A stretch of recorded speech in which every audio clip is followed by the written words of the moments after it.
በለንጊኖስ ስም የሚጠሩ ሁለቱ ቅዱሳን እነማን ናቸው?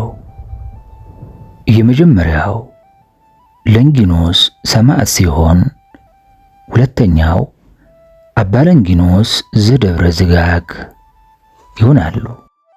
ውድ ድርሳን ቲዩብ ተከታታዮች በዚህ ቻናል የቅዱሳንን ተጋድሎ፣ የሕይወት ታሪክ፣ የሰማዕትነት ታሪክ እንዲሁም መንፈሳዊ ትግላቸውንና ጥንካሬዎቻቸውን በሰፊው ከታሪኮቻቸው የምንወስድ በመሆኑ ታሪካቸውን መስማቱ በራሱ አንድ በረከት ነውና የቅዱሳኑን ታሪክ በተመስጦ በማስተዋል እንዲሁም ራሳችንን በእነሱ ቦታ ውስጥ አስገብተን እንመለከተው እንዲሁም ታሪካቸውን እንሰማው ዘንድ በእግዚአብሔር ስም ጠይቃለን።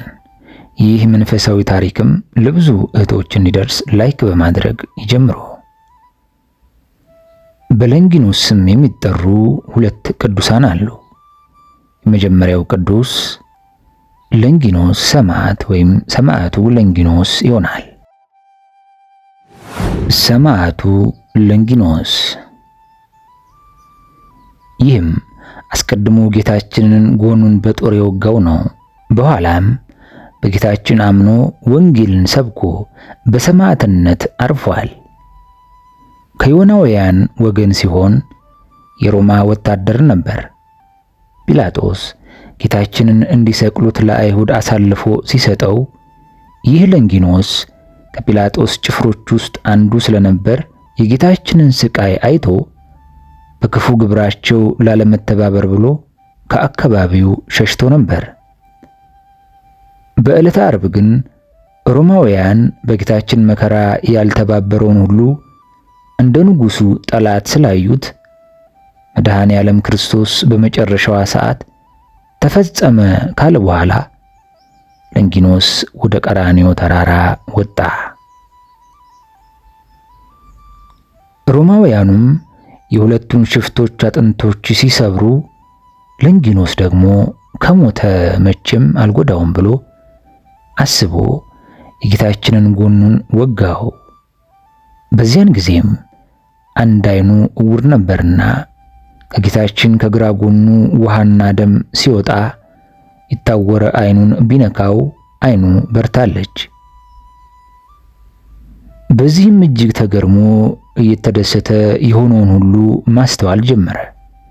ጌታችንም ቅድስት ነፍሱን በፈቃዱ ሲለያት የተፈጸሙትን ተአምራት አስታወሰ። ትንሣኤውንም ሲሰማ ይህን ምስጢር ይገልጽለት ዘንድ ወደ እግዚአብሔር መጸለይ ጀመረ። ጌታችንም ሐዋርያው ቅዱስ ጴጥሮስን ላከለትና ሁሉን ምስጢር ገለጠለት።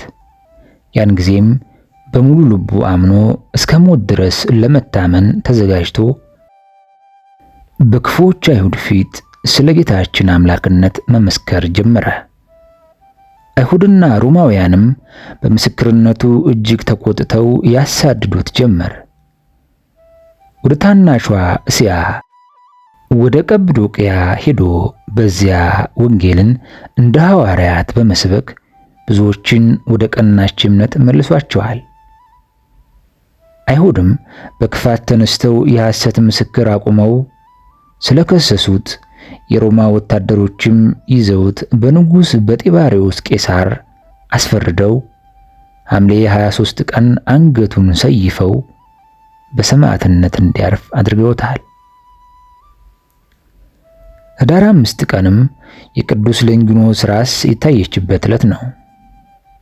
ይኸውም ጌታችን ጎኑን ከወጋው በኋላ በእርሱ አምኖ በቀጵዶቅያ አገር ወንጌልን የሚሰብክ ሆነ። ከሃዲያን አይሁድም በክፋት ተነስተውበት በመኳንንት ዘንድ በሐሰት ወንጅለው በቀጵዶቅያ አገር አንገቱን አስቆረጡት። ራሱንም ብቻዋን ወደ ኢየሩሳሌም ወሰዷት። በምስክርነቱን የቀኑና የተናደዱ በዚያ የሚኖሩ አይሁድም ባዩት ጊዜ እጅግ ተደስተው ከከተማ ውጭ በአንድ ኮረብታ ላይ ቀብሯት። ከብዙ ቀንም በኋላ በቅዱስ ለንጊኖስ ስብከት ያመነች አንዲት ሴት በቀጵዶቅያ አገር ራሱን ከቆረጡበት ጊዜ ጀምራ በተቆረጠበት ቦታ በመቆም ስለ እርሱ ታለቅስ ነበር። ከጊዜም በኋላ ዓይኖቿ ታወሩ። የጌታችንን መቃብር ለመሳለም ተነስታ ከነ ልጇ ወደ ኢየሩሳሌም መጣች። በደረሰችም ጊዜ ልጇ ሞተ። በሐዘንም ሆና ሳለ ወደ ሀገሯ መርቶ የሚወስዳት ስላጣች መሪር ለቅሶን አልቅሳ ደክሟት ተኛች። ተኝታም ሳለ ቅዱስ ለንጊኖስን ከሞተ ልጇ ጋር በራእይ አየችው። ራሱ ተቀብራ ያለችበትንም ቦታ ነገራትና ሄዳ እንድታወጣ አዘዛት። ወደ ቦታውም ሄዳ ስታስቆፍረው መዓዛው እጅግ ጣፋጭ የሆነ የሽቱ መዓዛ ወጣ። አማኟም ሴት የቅዱስ ለንጊኖስ ራስ ያለችበት ቦታ ስትደርስ ታላቅ ብርሃን ተገለጠላትና ዓይኖቿ በሩላት። የቅዱስ ለንጊኖስ ራስና የልጇን ሥጋ ይዛ ወደ ሀገሯ ወስዳ ባማረ ቦታ አኖረቻት። ይህም ተአምር ኅዳር 5 ቀን ተፈጸመ ነው። ሁለተኛው በለንጊኖስ የሚጠራው ቅዱስ አምባ ለንጊኖስ ዘደብረ ዝጋግ ይባላሉ። ትውልዳቸው ኪልቅያ ሲሆን በልጅነታቸው ገዳም ገብተው በመመንኮስ የአባ ሉኪያኖስ ደቀ መዝሙር ሆነው በተጋድሎ ኖረዋል። መምህራቸው አባ ሉኪያኖስ አበምኔትነት ሊሾሟቸው ሲሉ ውዳሴ ከንቱን በመጥላት አምባ ለንጊኖስን ይዘው በድብቅ ወደ ሶርያ ሄዱ። በአንዲት ቤተ ክርስቲያንም ተቀምጠው ብዙ አስገራሚ ተአምራት ያደርጉ ነበር። ዜናቸው በሁሉም ዘንድ ሲሰማ አሁንም ውዳሴ ከንቱን በመራቅ በአባታቸው ምክር አባ ለንጊኖስ ወደ ግብጽ ሄደው ደብረ ጽጋግ ገዳም ገቡ። በዚያም አበምኔት ሲያርፉ በእግዚአብሔር ትእዛዝ አምባ ለንጊኖስን አበምኔት አድርገው ሾሟቸው። ከጥቂት ጊዜ በኋላም መምህራቸው አባ ሉኪያኖስ መጥተው የመርከብ ጣሪያ እየሰሩ አብረው በአንድ ልብ ሆነው በተጋድሎ ኖሩ። ብዙ ተአምራትን እያደረጉ ብዙ ከኖሩ በኋላም አባ ሉኪያኖስ ሲያርፉ የውሾች ጉባኤ እየተባለ የሚጠራው ጌታችንን ሁለት ባህሪ የሚለው የሮም የረከሰ እምነት በጉባኤ ተወሰነ። ከሃዲው ንጉሥ መርቃኖስም በሀገሮች ሁሉ የጉባኤውን ደብዳቤ መላክ ጀመረ። የንጉሡንም ደብዳቤ መልእክተኞቹ ለአባ ለንጊኖስ አመጡላቸውና በዚህ ጽሑፍ እንድታምኑና እንድትፈርሙበት ንጉሡ አዟል ብለው ሰጧቸው። አቡነ ለንጊኖስም ቅዱሳን አባቶቼ ጋር ልማከርበት፣ እኔ ምን መስራት አልችልም፣ እንድንማከርበት እናንተም ከኔ ጋር ኑ ብለው የቅዱሳን አጽም ወዳለችበት ዋሻ ውስጥ ይዘዋቸው ሄዱ። አባታችንም ለአጽሞቹ እንዲህ ብለው ተናገሩ። የከበራችሁ ቅዱሳን አባቶች ሆይ እናንተ አርፈን ተኝተናል አትበሉ። እነሆ አንዱን ክርስቶስን ሁለት ባህሪ የሚያደርግ በውስጡ የተጻፈበትን ይህን ደብዳቤ አምጥተዋልና በቃሉ አምን ዘንድ በውስጡም እፈርም ዘንድ ታዙኛላችሁን? እያሉ አጽሞቹን ጠየቋቸው። ያን ጊዜም የተላኩት ሰዎች ሁሉ እየሰሙ ከቅዱሳኑ አስከሬን ውስጥ እንዲህ የሚል ቃል ወጣ።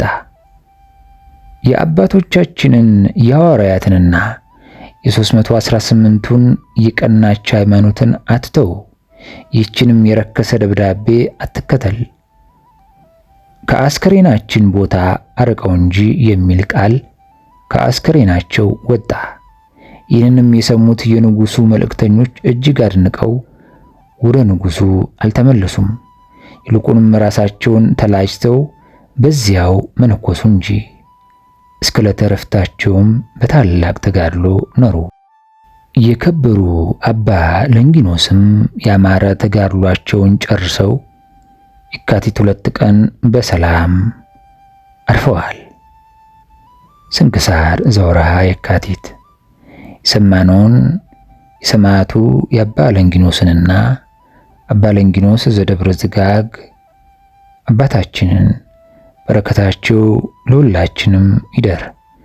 ቅዱሳን ያቆዩዋትን የተዋደቁላትን ያቆዩዋትን ሃይማኖት እስከ ዘላለም እግዚአብሔር ጠብቆ ያጸናለን ዘንድ እኛም በሃይማኖቱን ጸና ዘንድ የእግዚአብሔር ቅዱስ ፈቃድ ይሁን። ቅዱሳን በረከት ከኛ ጋር ይሁን። አሜን።